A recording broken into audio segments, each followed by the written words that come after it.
Hey everyone, welcome back. In this video, I'll show you how to change your background in Jitsi Meet step by step. Changing your background can help protect your privacy and give your video calls a cleaner, more professional appearance. So let's get started. First, open Jitsi Meet in your web browser or the mobile app and join or start a meeting. Make sure your camera is turned on so you can preview any background effects before applying them. Next, click or tap the More Actions or three-dot menu on the meeting toolbar. Look for an option such as Background Effects, Virtual Background, or Blur Background. The available options may vary depending on your device and the version of Jitsi Meet you're using. Now, choose the background effect you want to use. You can select a background blur to hide your surroundings, or choose one of the available virtual backgrounds if your version of Jitsi Meet supports them.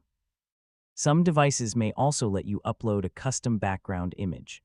After selecting your preferred background, wait a few seconds for the effect to load. Your live video preview will update automatically, allowing you to see how the new background looks before continuing with the meeting. Finally, if your device experiences slow performance, try using the blur effect instead of a virtual background, since it usually requires fewer system resources.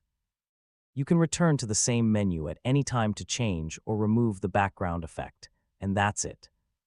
You now know how to change your background in Jitsi Meet and create a more private and professional-looking video meeting. If this tutorial helped you, don't forget to like the video, share it with your friends, and subscribe for more easy tech guides. Thanks for watching, and I'll catch you in the next